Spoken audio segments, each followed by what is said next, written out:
हमने शुरू किए थे मॉडल्स बनाना। ठीक है जी, हम लोगों ने अभी 2 मॉडल बनाए थे। कैटेगरी, ये क्या है, बुक की कैटेगरी। एक ये मास्टर टेबल है। कैटेगरी क्या हो, ये बुक स्पोर्ट्स की बुक है, कंप्यूटर की बुक है, कॉमेडी बुक, कैटेगरी। दूसरा बनाया था कवर टाइप, हार्ड कवर है या सॉफ्ट कवर है, ऐसों का फर्क हुआ। तो ये 2 आपने बना लिए। ऐसे कल को यहाँ 10 भी बनेंगे, 50 भी बनेंगे। मॉडल यहाँ पे बना। ये नेक्स्ट,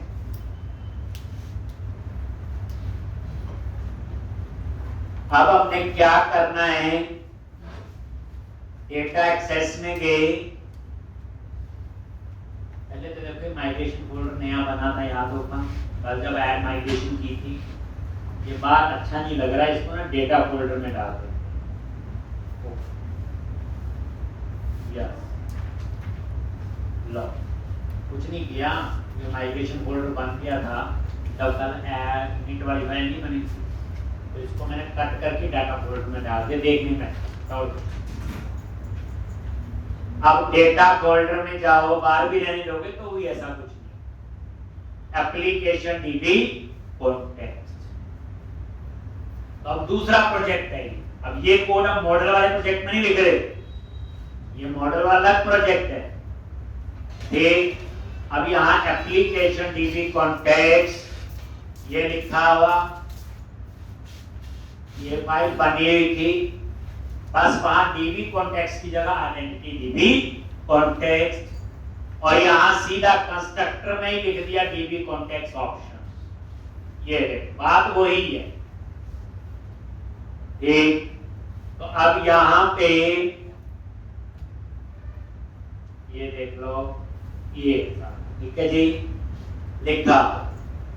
हम भी यही लिखते थे, डीबी कॉन्टेक्स्ट लिखते थे। यहाँ आइडेंटिटी फ्रेमवर्क यूज हो रहा है, इसलिए उसकी जगह क्लास का नाम है आइडेंटिटी डीबी कॉन्टेक्स्ट। अब यहाँ पे दोनों मॉडल ऐड करो, प्रॉप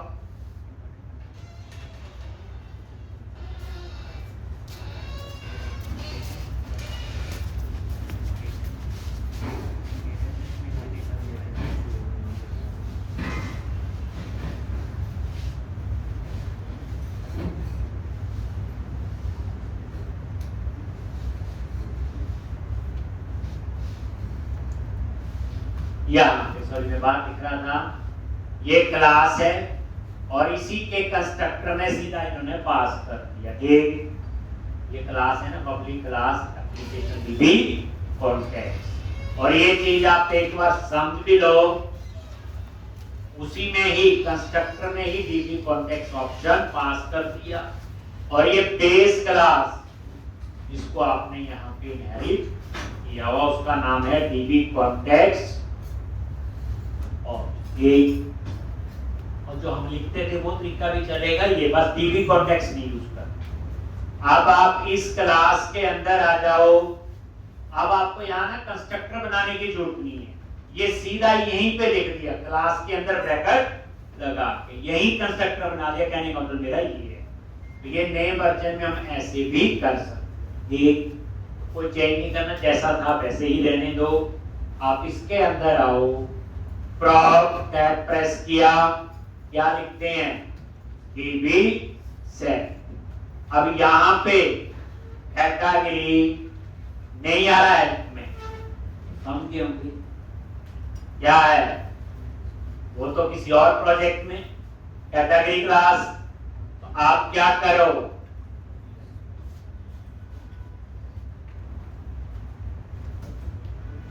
जो ये डेटा कॉन्टेक्स्ट वाला प्रोजेक्ट है उसमें मॉडल वाले प्रोजेक्ट को ऐड करो, बताया होगा। इसकी अगर दूसरी जगह यूज करनी है तो डेटा कॉन्टेक्स्ट पे राइट क्लिक किया, ऐड प्रोजेक्ट रेफरेंस,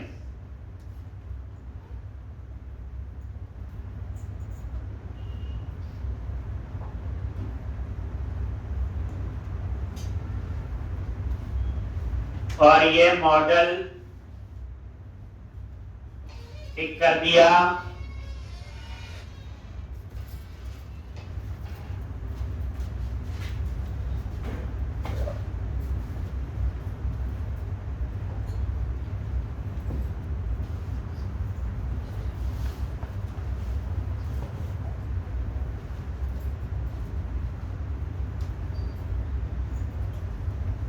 ये मॉडल वाला प्रोजेक्ट ऐड कर दिया, एक देन ओके। और ये देखो डेटा कॉन्टेक्स्ट वाले पे डबल क्लिक किया, यहां पे ये ऐड हो गया, ये प्रोजेक्ट रेफर। ठीक, तो अब आप एप्लीकेशन डीबी कॉन्टेक्स्ट में जाओगे तो यहां पे ये देखो आ गया ना इसमें कैटेगरी, और यहां पे ये कैटेगरी। ठीक, इसी तरह से कवर टाइप, तो ये कवर टाइप्स लॉट,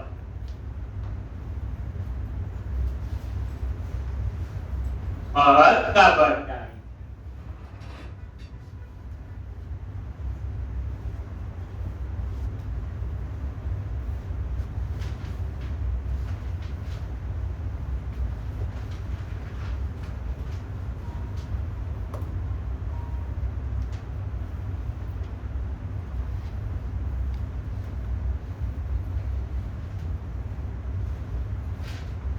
एक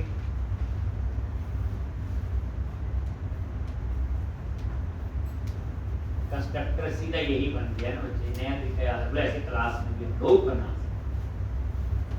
अब आपने क्या करना है उसके बाद, ऐड माइग्रेशन, अपडेट डाटाबेस। अब उस डाटाबेस में 7 टेबल बने हुए हैं, 2 और बन जाए।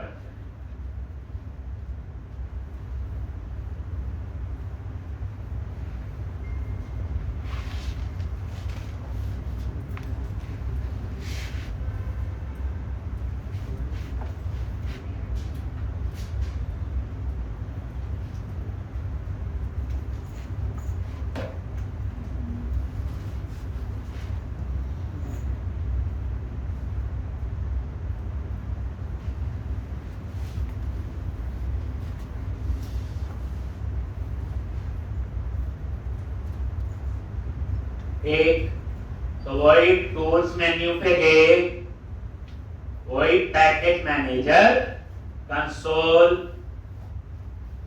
प्रोजेक्ट कौन सा चूज करना है, डेटा एक्सेस वाला। कौन सा चूज करोगे, data access, application DB context उसी में बनी। और यहां क्या लिखते हैं, ऐड हाइफन माइग्रेशन, और माइग्रेशन का नाम दे दिया add category cover type model.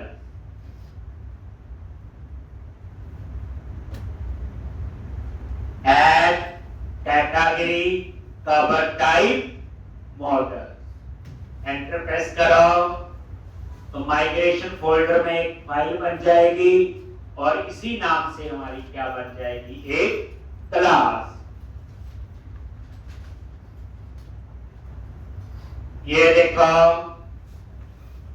Add category cover type models, और ये देखो क्रिएट टेबल कैटेगरीज, आईडी और नेम।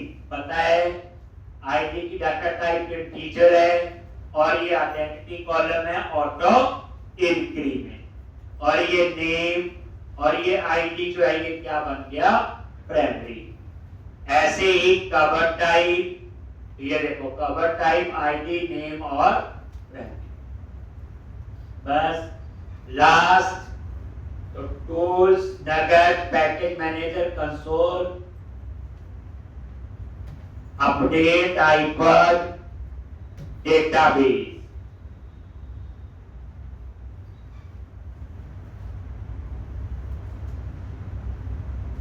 अपडेट आइपन, डेटाबेस, ये ला।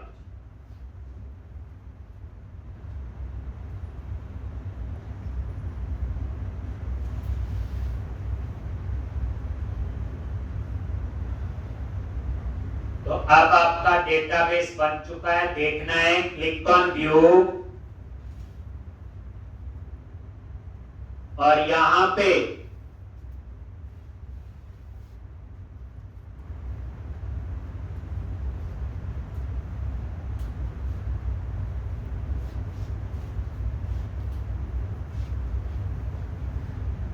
एसक्यूएल सर्वर ऑब्जेक्ट एक्सप्लोरर, क्या चूज करते हैं? एसक्यूएल सर्वर ऑब्जेक्ट एक्सप्लोरर, और ये हमारा इंस्टेंस नेम है, चेक कर लेना appsettings.jsn फाइल, और ये डेटाबेसेस में डेटाबेस की लिस्ट है, और ये देखो ये हमारा डेटाबेस है, टेबल्स, और ये दो टेबल और ऐड हो गए, कैटेगरीज और कवर टाइप। 7 तो मैंने कल बताया।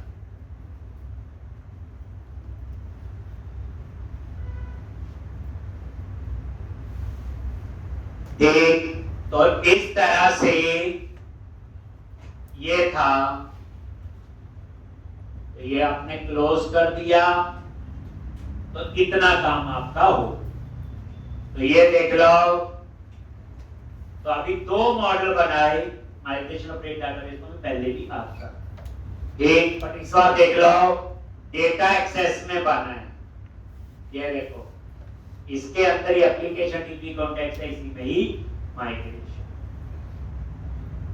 जब ये होता था तो हम सीधा क्या बनाते थे? कंट्रोलर और व्यू। फोल्डर बनाने के बाद यही काम करते थे, लेकिन अब ऐसा नहीं होगा। अब हम प्रॉपर लेयर में काम करेंगे, एक प्रॉपर आर्किटेक्चर फॉलो करेंगे। कैसे? अब हम इसकी बनाएंगे रिपोजिटरी। क्या बनाएंगे? रिपोजिटरी, और वो भी हम बनाएंगे जेनरिक।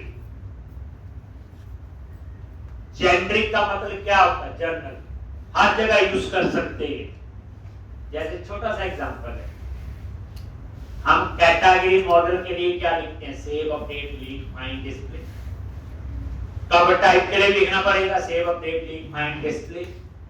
प्रोजेक्ट में 50 टेबल हैं, हर टेबल का save, update, delete, find, display अलग अलग ही होगा, क्योंकि हर टेबल में कॉलम आगे पीछे होंगे, हर टेबल का नाम अलग होगा। तो मान लो हमारे प्रोजेक्ट में 100 टेबल हैं, तो 100 के लिए 100 सेव बनेंगे, 100 अपडेट, डिलीट, डिस्प्ले, फाइंड, तो 500 बनाने पड़ेंगे नहीं। लेकिन अब मैं एक जेनरिक रिपोजिटरी बनाऊंगा, मैं एक ही सेव बनाऊंगा, 100 टेबल के लिए चलेगा। एक अपडेट बनाऊंगा, 100 टेबल्स के लिए चलेगा। एक डिलीट बनाऊंगा, 100 टेबल के लिए, 100 के लिए भी चलेगा, 1000 के लिए भी चलेगा, 500 के लिए। ये असल में रीयूजेबिलिटी, क्या ये रीयूजेबिलिटी बड़ा होगा सॉलिड प्रिंसिपल में, क्या ये रीयूजेबिलिटी। तो हम लोग बनाएंगे अब एक जेनरिक रिपोजिटरी बनाएंगे जो हर टेबल के साथ यूज हो सकती है। आपको बार बार सेव का सारा लॉजिक, अपडेट का, डिलीट का, फाइंड का, डिस्प्ले का लिखने की जरूरत नहीं, तभी तो हम उसको बोलेंगे जेनरिक रिपोजिटरी। तो कहते हैं रीयूजेबिलिटी असली ये। अब डेटा एक्सेस पे आ जाओ, इसके अंदर बनाए इस प्रोजेक्ट एक फोल्डर बनाएंगे रिपोजिटरी नाम से। प्रोजेक्ट पे राइट क्लिक किया, add new folder repository,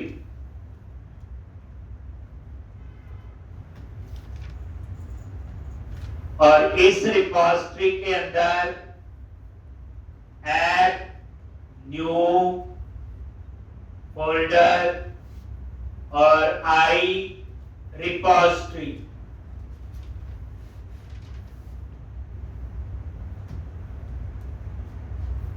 repository folder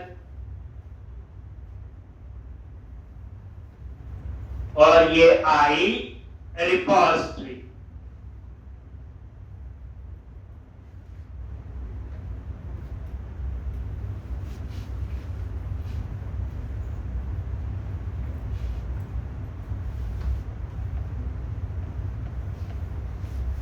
एक, अब ये जो आई रिपोजिटरी है,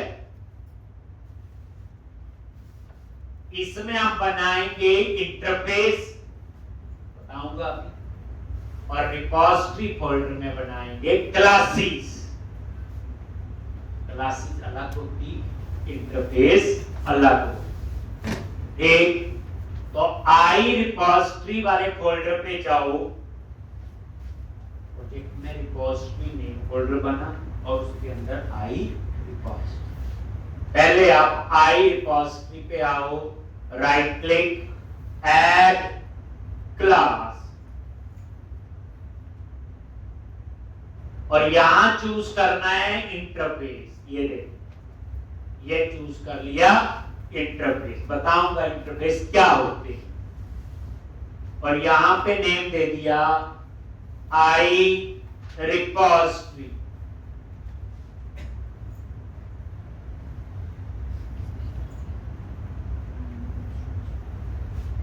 आई रिपॉजिटरी।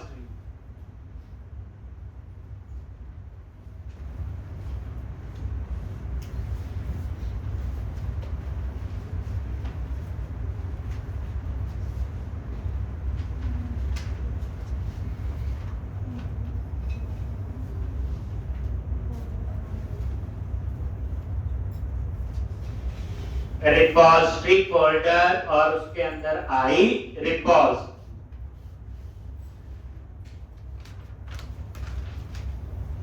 ये देखो यहां लिखा हुआ इंटरफेस, बस ये फर्क है।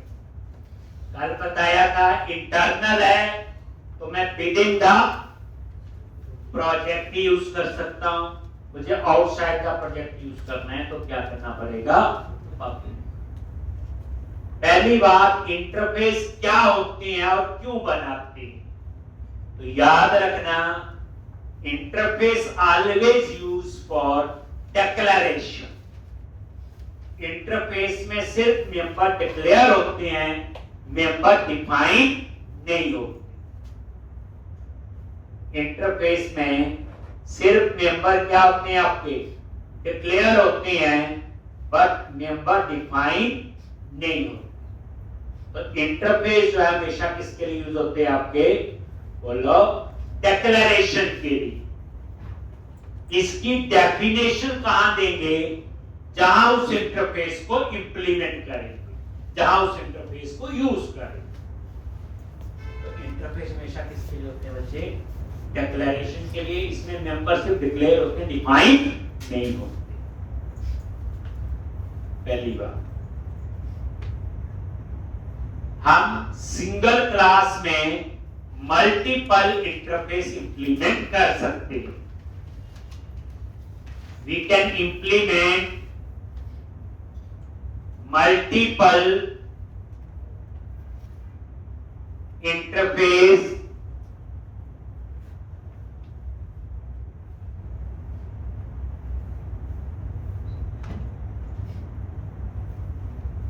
इन सिंगल क्लास। जैसे हमने पढ़ा हुआ, एक क्लास में एक ही क्लास इनहेरिट हो सकती है, single class, but we can implement multiple interface in single class. ये पूछा जाता क्लास हो, इसमें क्या लिखना है, तो मल्टीपल इंटरफेस इंप्लीमेंट कर सकते हैं इन सिंगल क्लास। इंटरफेस जो है वो हमेशा डिक्लेरेशन के लिए यूज होते हैं। हम इंटरफेस के अंदर स्टैंडर्ड कोड डिक्लेयर कर देते हैं, जहां जरूरत होती वहां उसको इंप्लीमेंट करके कोड चेंज करते रहते हैं। तो इंटरफेस में क्या होता है, आपका स्टैंडर्ड कोड होता है जो एक बार डिक्लेयर कर देंगे, फिर जहां जरूरत होगी उसको इंप्लीमेंट करके उसकी डेफिनेशन हम लिखते जाए। और एक इंटरफेस में मल्टीपल इंटरफेस इंप्लीमेंट हो सकते हैं एक क्लास के अंदर। अब यहां पे ये मैं एक इंटरफेस बना रहा हूं और ये जेनरिक है, तो यहां पे ये इंटरफेस किसके साथ यूज होगा, तो ये यूज होगा आपका कैटेगरी के साथ, ये यूज होगा आपका कवर टाइप के साथ,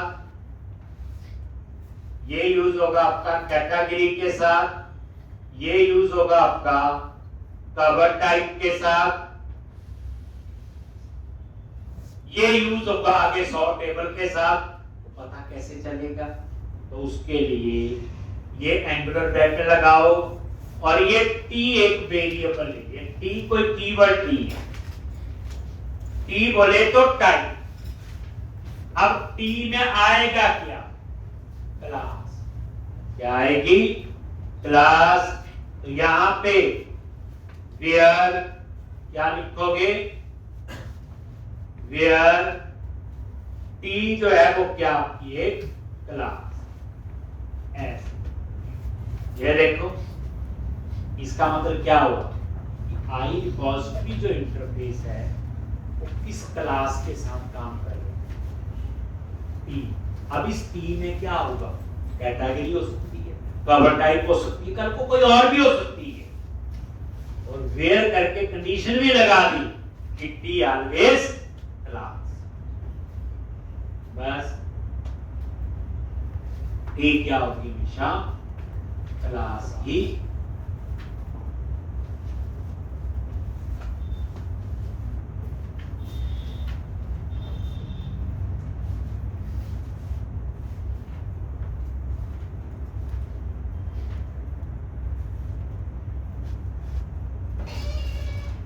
ठीक, तो यहां से पता चल गया कि टी जो होगा उसके साथ यूज होगा। टी क्या होगी? Always must be class. अब यहां पे आपने क्या करना है? लव। मैंने क्या लिखवाया? इंटरफेस में सिर्फ मेंबर डिक्लेयर हो। तो void add, ये किसका कोड होगा? सेव। किसका कोड होगा? Save launch. तो ये आपका ऐड, जिसमें हम लिखते हैं सेव का कोड, लिखते हैं ना underscore context dot books dot add underscore context dot employ dot, ये वो है। अब ये मेथड क्या किया? डिक्लेयर किया। क्या किया? डिक्लेयर के अंदर का कोड यहां नहीं लिखा। आप बोलोगे मेथड पब्लिक है प्राइवेट है, याद रखना इंटरफेस पब्लिक है तो ये मेथड भी क्या होगा? पब्लिक ही होगा। धन्यवाद। तो ये ऐड के लिए हो गया। ऐसे ही आप बना लो अपडेट के लिए, वाइड ये लो जी अपडेट के लिए, अपडेट का कोड लिखेंगे। लेकिन यहां कहीं ये नहीं बताया ये वाला टेबल। जो टेबल कहां आएगा? टी में। ये टी टाइप का वेरिएबल हो गया ना। अज्यूम करो टी कैटेगरी है, कैटेगरी में ऐड करेगा, कैटेगरी में अपडेट करेगा। टी कवर टाइप है तो ये बड़ा इंपॉर्टेंट है, ये जेनरिक रिपॉजिटरी बना रहे। जैसे हम कोई प्रोडक्ट बनाते हैं ना, कई बार तो जनरल होता है। आपने एक ऐसा प्रोडक्ट बना लिया जो काफी इंडस्ट्री के लिए चल, तभी बोलते हैं ना जनरल प्रोडक्ट है जी, अकाउंट्स का है, टैली है, तो काफी जगह चलता है। ऐसे ही ये जेनरिक रिपॉजिटरी है। तो ये मैं ऐसा सिस्टम बनाने जा रहा हूं बच्चे, इसमें कोई लेना देना नहीं कि बुक शॉपिंग ले जाए। कोई भी प्रोजेक्ट बनाओगे आप ये आर्किटेक्चर फॉलो करोगे। आपको सिर्फ क्या डिसीजन लेना है? प्रोजेक्ट में टेबल कौन से,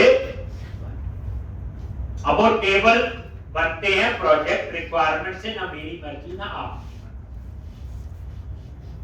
अब उसके बाद यहां पे फाइंड के लिए तो टी और यहां पे नेम दे दिया गेट और ये इसमें पास कर दिया आईडी। ये क्या हो गया? फाइंड का एक record dollar underscore context dot employ dot find लिखते थे, ये वो है।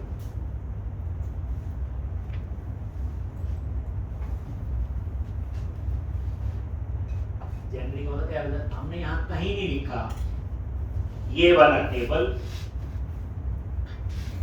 इसका मतलब ये सब के साथ एक बार लिखना पड़ेगा ना मेन। फिर आप इसको क्या इस तरह के 100 प्रोजेक्ट बनाओ ASP.NET कोड में, सब में चले। मैं दारो कहता हूं मुझे प्रोजेक्ट इंपॉर्टेंट नहीं है, इंपॉर्टेंट है प्रोजेक्ट कैसे बना। सॉलिड प्रिंसिपल याद आ पूछूंगा आपसे, पढ़ के आए हो आप लोग। एक गेट, अब उसके बाद मैं बनाऊंगा एक डिस्प्ले के लिए,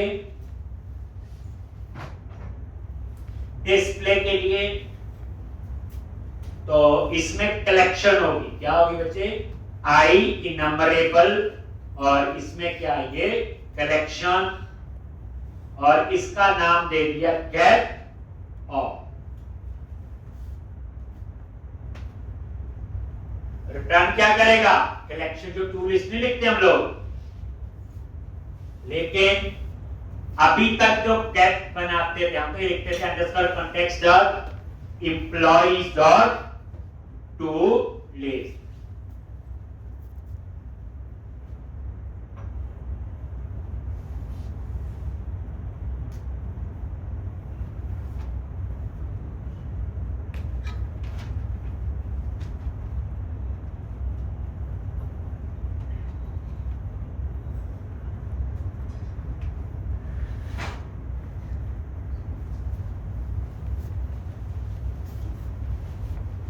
एक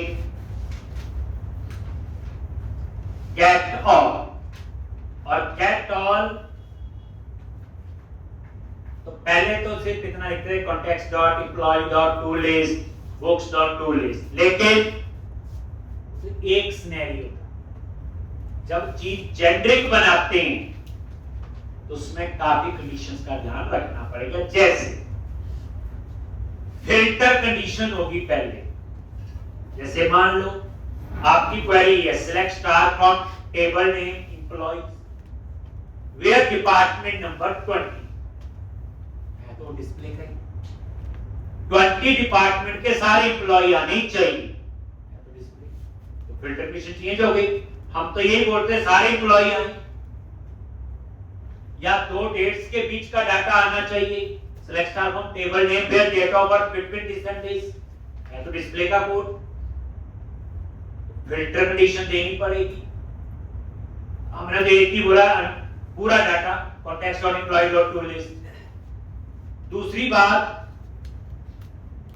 मल्टीपल टेबल भी हो सकती है, ज्वाइन लग के आना हो, यानी कि dot include dot include dot include, आप कोई दो टेबल भी हो गए 10 भी हो गए, डिपार्टमेंट डेफिनेशन में 2 थे उसमें 4 थे, तो मल्टीपल टेबल का भी ध्यान रखना पड़ेगा। तीसरा सॉर्टिंग, अगर डिस्प्ले में ज्यादा डाटा आ रहा है तो उसे सॉर्ट करना असेंडिंग में डिसेंडिंग में, तो ये 3 कंडीशन है।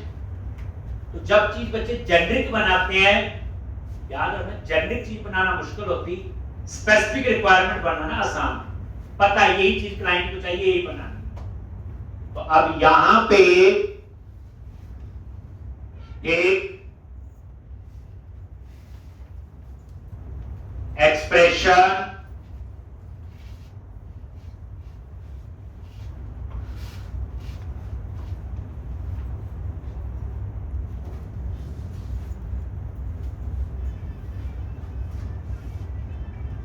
तो यहां पे ये फिल्टर कंडीशन देना है, तो एक्सप्रेशन में क्या लिखोगे ये थोड़ा सा ध्यान से है, फंक्शन ए पे और ये बोल्ड टाइप, ये फिल्टर कंडीशन के लिए वेरिएबल का नाम दे दिया फिल्टर। अगर इसमें कुछ ना दो तो इसमें क्या लिखा मैंने, नल। ये हो गए फिल्टर कंडीशन के लिए। ये एक्सप्रेशन है जो हम लोग बताएंगे। ठीक, तो यहां पे हम फिल्टर में लिखेंगे क्वेरी, जो कर रहा हूं सीक्वल की तरह, यहां तो एंटी ब्रेक करके select star table name where this condition filter condition. अगर कोई कंडीशन नहीं देनी तो नल दे, तो इसका मतलब है ये ऑप्शनल है।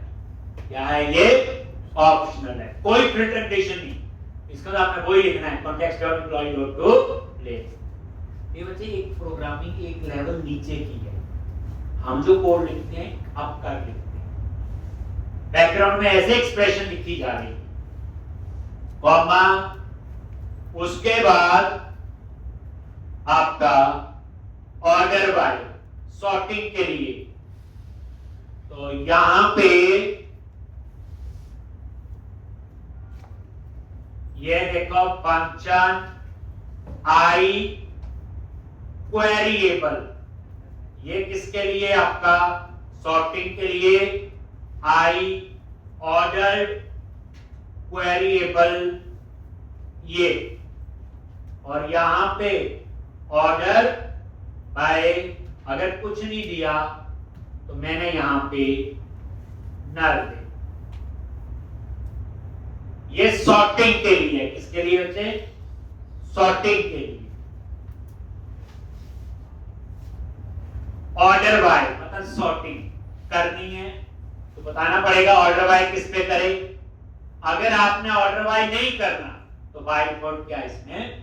नल। नल का मतलब ऑप्शनल हो गया, कुछ नहीं दोगे तो नल तो आएगा। उसके बाद आपका आएगा मल्टीपल टेबल के लिए। तो यहां पे स्ट्रिंग ये वेरिएबल, और यहां पे कुछ ना दो तो मतलब सिंगल टेबल ही है। यहां पे हम और इंक्लूड प्रॉपर्टीज में मल्टीपल वेरिएबल मल्टीपल टेबल के नाम लिखते हैं।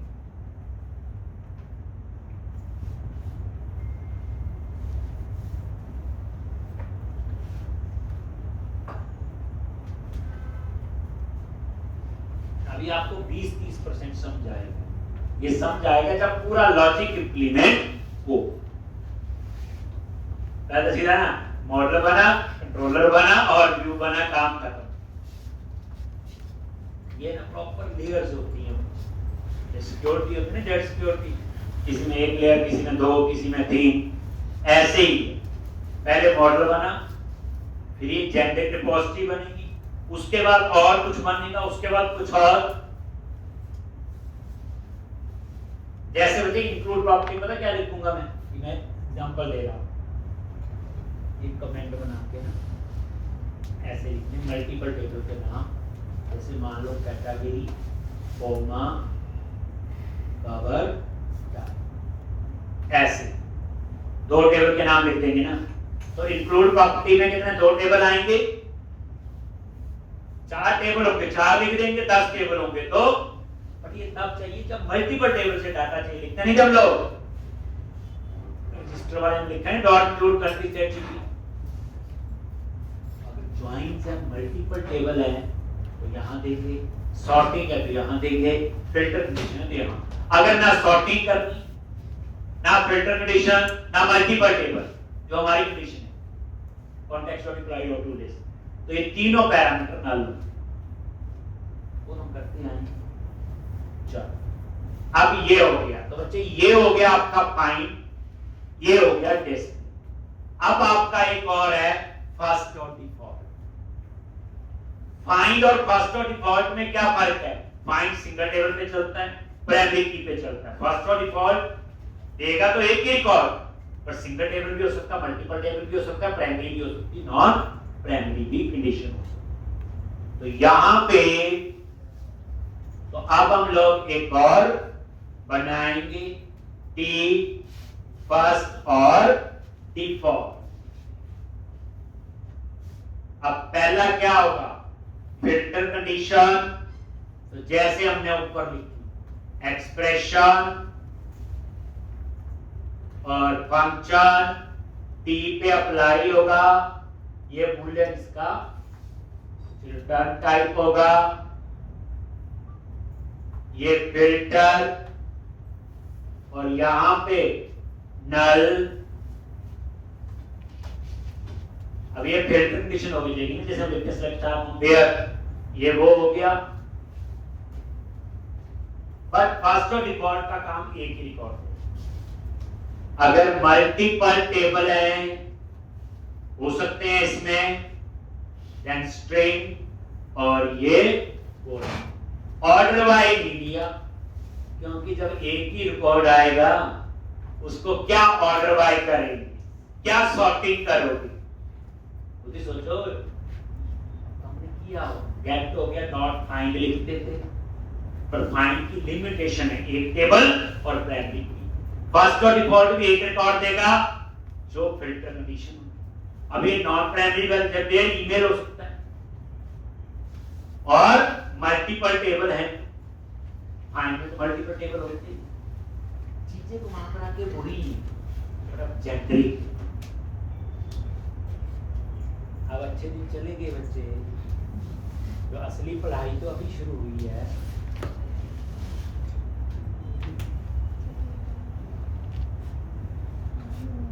ठीक है, ये अब उसके बाद रिमूव का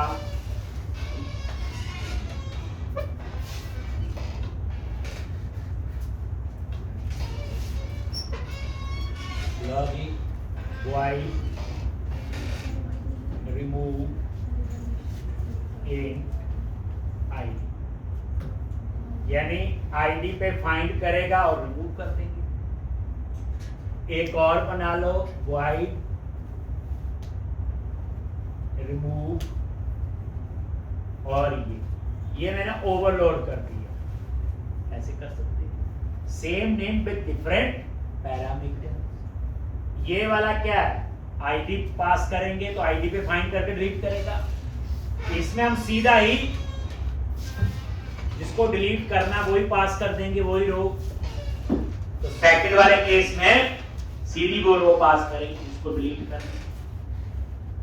तो रिमूव टेबल ओवरलोडिंग भी होगी। क्या होगी यहाँ पे, same name with different parameter, एक। और उसके बाद एक और है रिमूव रेंज, एक आई इनमरेबल, ये लो। और ये आपका है रिमूव रेंज।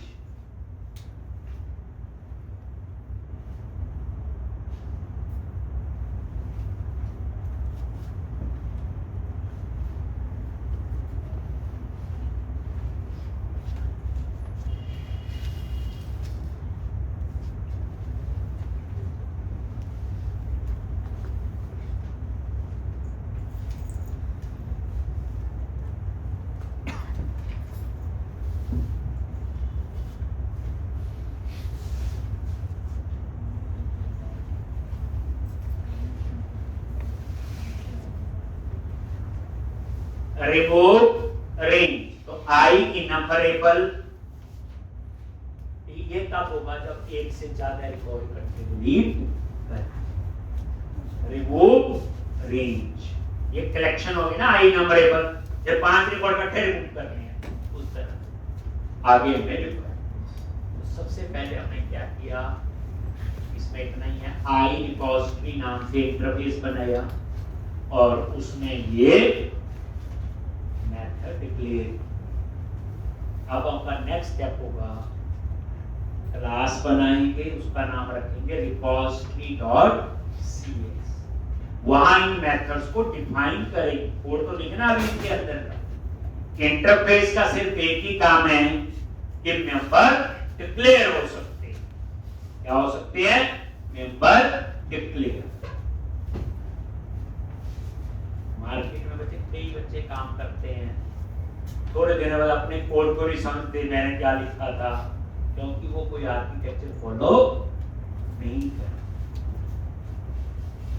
आप देखना जब ये आर्किटेक्चर बनेगा, अभी तो मुश्किल लगेगा, अभी 2-4 दिन और ऐसा हो, लेकिन जब ये सिस्टम बन जाएगा फिर आपको ये आसान करना शुरू हो जाएगा। लेकिन आप में से 6-7 बार प्रोजेक्ट बनाना, तब आपको इसमें पूरा पता चले।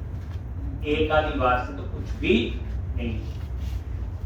चलो अब आप ये देखो, ये आपका इंटरफेस बन गया। अब नेक्स्ट, ये जेनरिक रिपोजिटरी बन रही है। अब आ जाओ आप रिपोजिटरी फोल्डर पे, वहां मैं क्लास बनाऊंगा, वो भी जो है जेनरिक ही है। तो रिपोजिटरी फोल्डर पे राइट क्लिक किया, ऐड क्लास, और क्लास का नाम रख दिया रिपोजिटरी।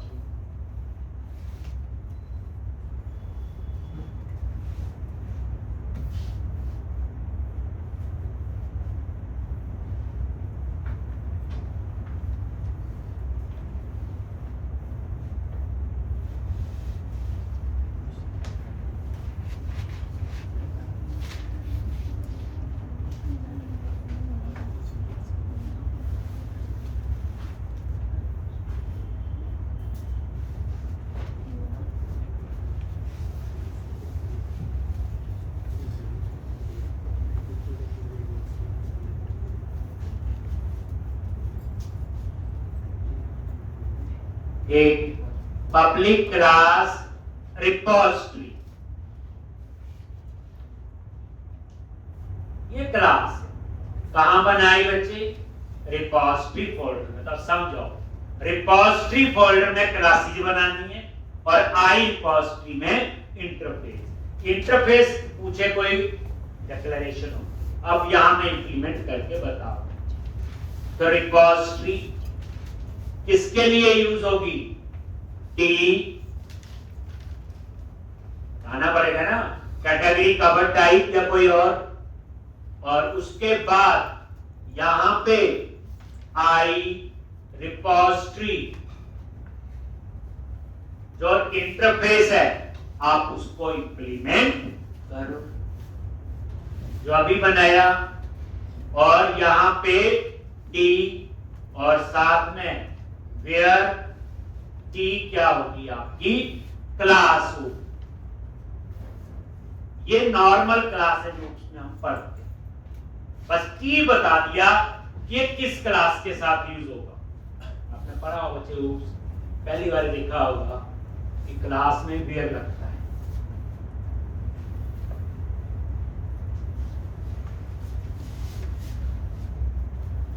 ये प्रोजेक्ट बना लोगे, पूरा फायदा होगा, जॉब में बेनिफिट होगा। अब जो मैं चीजें पढ़ा रहा हूँ बच्चे, ये तो बच्चे कॉलेज में पढ़ सकते हैं। 6 महीने का कोर्स ऐसा रखने की एक बढ़िया लाइव प्रोजेक्ट कैसे काम होता है किसी भी लैंग्वेज में करवा दो। ये रिपोजिटरी जावा में भी होती है बच्चे। एक प्रोफेशनल प्रोजेक्ट बनवाना है, आपको हमारे पास आने की जरूरत नहीं पड़ेगी। एक यहाँ क्या पढ़ना पड़ता है, जब डिग्री खत्म हो गई है पता ही आपको, पर इसको ढंग से कर लेना 5-6 बार कम से कम इसको करोगे तो फायदा होगा। एक आधी बार में तो कुछ भी नहीं होगा। अब ये इंटरफेस है, इसे इंप्लीमेंट करना है। ये देखो माउस लेके गए, ये देखो ये इंटरफेस एरर दे रहा है अभी, और यहाँ पे आओगे और यहाँ पे कहीं पे पहले तो इसका नेम स्पेस ऐड कर लो। लो जी, इसका नेम स्पेस ऐड हो गया। ये देखो ऊपर, आप इसको इंप्लीमेंट करना है तो इस पे गए और यहां पे इंप्लीमेंट इंटरफेस,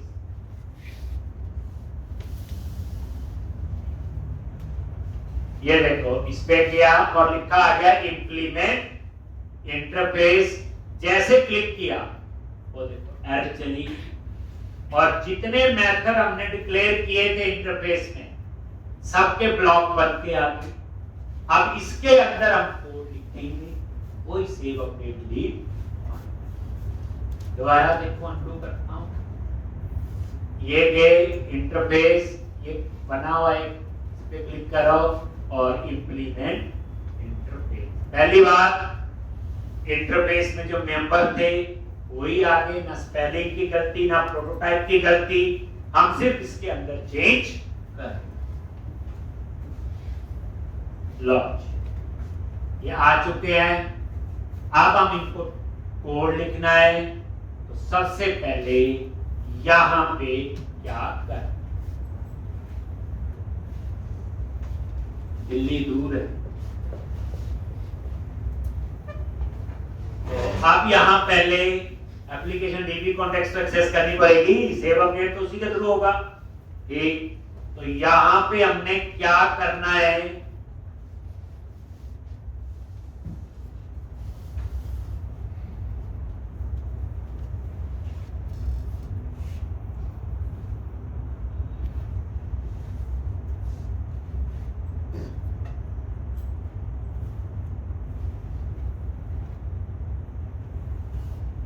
अब यहां पे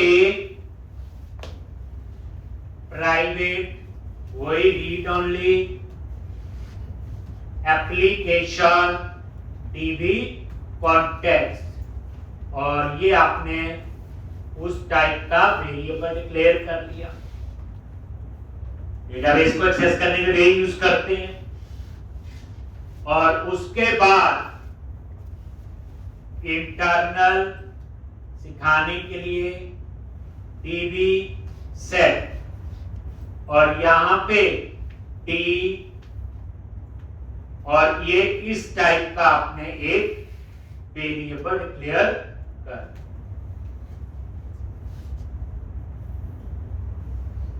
इंटरनल का स्कोप इसी एप्लीकेशन में हो, प्राइवेट का स्कोप इस क्लास के अंदर, बस ये बात। तो ये आपने एक टीबी सेट ले लिया। अब इस टीबी सेट में क्या आएगा, जो टी होगी।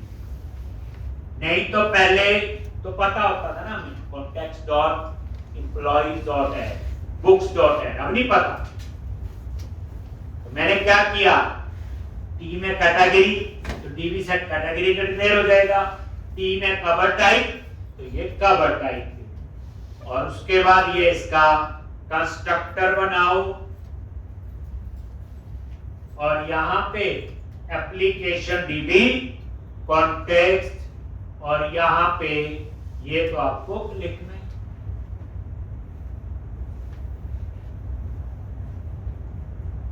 एक वही टीआई के लिए डिपेंडेंसी इंजेक्शन के लिए, ताकि ऑब्जेक्ट बनाने की जरूरत ना पड़े।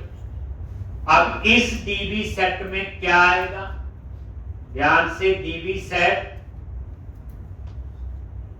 अंडरस्कोर कॉन्टेक्स्ट, क्योंकि डाटाबेस तो उस एप्लीकेशन डीबी कॉन्टेक्स्ट में ही है, डॉट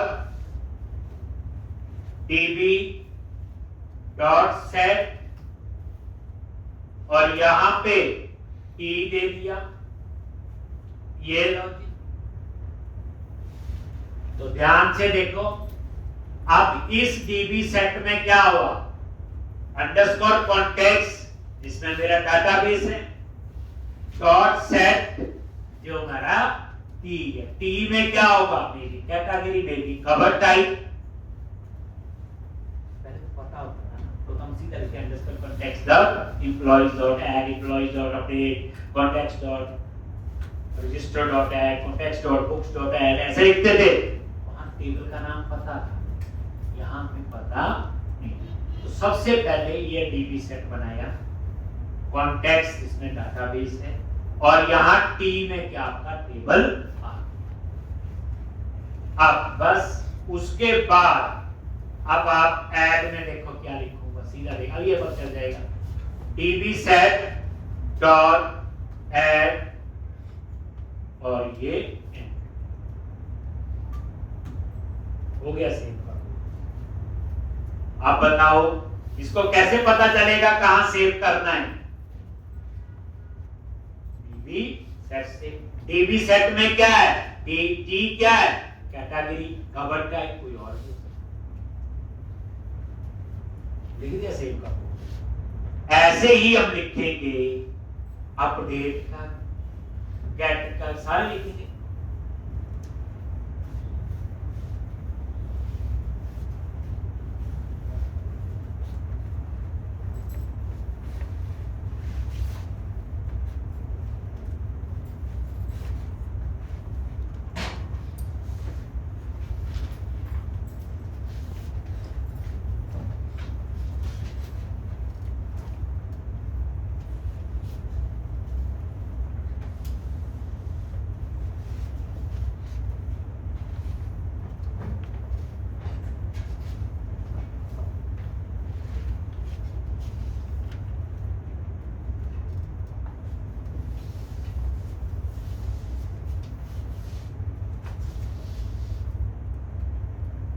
एक, उसके बाद ये देखो, ये बाद में लिखते हैं नीचे फर्स्ट और लंबा कोड, छोटे छोटे कोड लिख लेते हैं। ऐड हो गया। अब ऐड के बाद ये लो गेट लिख लेते हैं। गेट क्या है, फाइंड। क्या लिखना होगा यहाँ पे, return dB set dot find और पास कर दिया, बस हो गया। ये कौन सा कोड है, फाइंड। एक गेट ऑल बाद में बनाएंगे। फिर उसके बाद रिमूव का, रिमूव में क्या होगा, आईडी से। तो यहां पे क्या करेंगे, db set डॉट रिमूव, किसको रिमूव करना है, तो पहले हम फाइंड करेंगे। तो गेट हमने ऑलरेडी ऊपर बनाया ही है।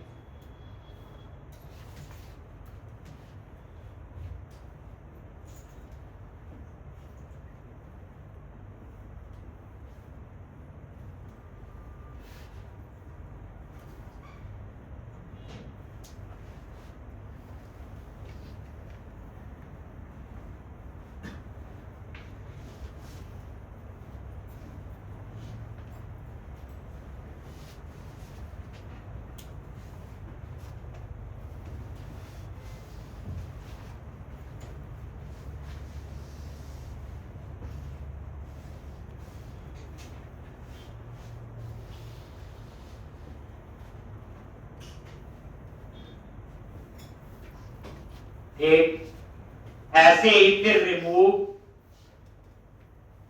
ये वाला, इसमें क्या लिखेंगे, db set डॉट रिमूव और सीधा entry.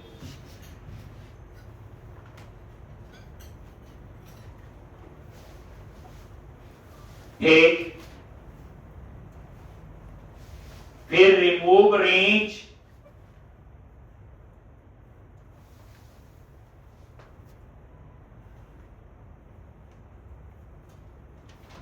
db set dot remove range,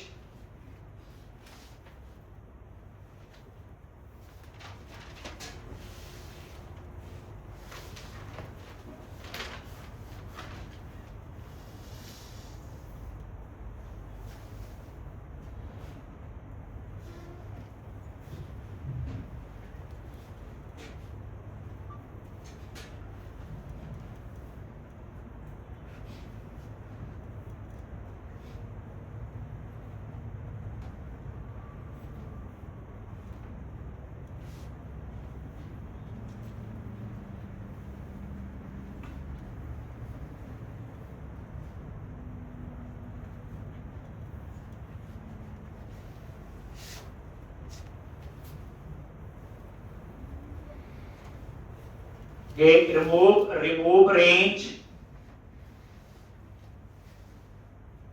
और ये update db set dot update.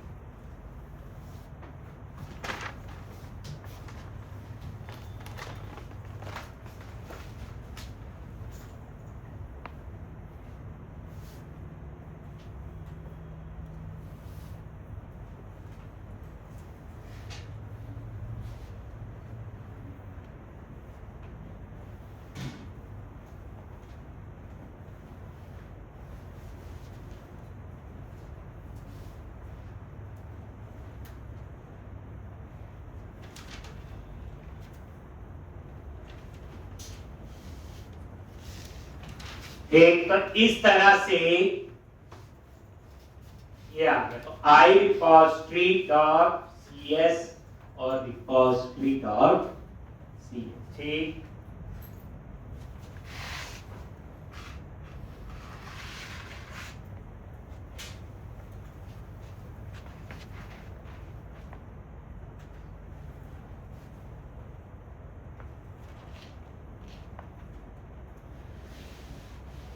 अब दो रह गए, फर्स्ट और डिफॉल्ट और गेट ऑल। तो ये हम लोग मंडे आगे करेंगे। ये बच्चे अभी हम जेनेरिक रिपोजिटरी बनाएंगे। इसका अगला स्टेप कुछ और होगा। अभी कुछ नहीं करना, लिखना और समझना तो चलेगा नहीं कुछ। जब पूरी प्रोसेस होगी तो आप अपनी नोटबुक पे एक डायग्राम बनाओगे कि कैसे कैसे पूरा डेटा का फ्लो हो रहा। पहले फिक्स था ना मॉडल, कंट्रोलर और व्यू, अब ऐसा नहीं। ठीक। और बच्चे जो इसने ये प्रोजेक्ट ढंग से बना लिया तो हर लैंग्वेज के अंदर ये चीजें कॉमन होती हैं। ठीक। और बड़े प्रोजेक्ट्स में तो ये चीजें फॉलो करनी ही पड़ती हैं। आप ये प्रोजेक्ट का जब आर्किटेक्चर बन जाएगा, मैंने बोला था किसी भी आईटी कंपनी में वो पर्सन जॉब कर रहा है, बड़े से बड़ी तक माइक्रोसॉफ्ट पे घाना एक, काफी बच्चों ने ये चीजें कहाँ सीखी होती, कंपनी में जा, वहाँ ऐसे ही समझाते, एक एक लाइन लिखने के बाद समझाएंगे डीबी सेट क्या बना, वो बोलेंगे रिपॉजिटरी पैटर्न यूज करके काम शुरू करो। अभी आप अंदाजा लगाओ इतना समझाने के बाद कब समझाएगा आपको, बाकी तो बात ही बात है। तो इतना प्रैक्टिस करोगे तो मंडे जो है आपकी क्लास होगी, कल 15 अगस्त पता ही छुट्टी होगी, तो कल प्रैक्टिस के लिए पेपर क्लोज, ठीक है, तो मंडे हम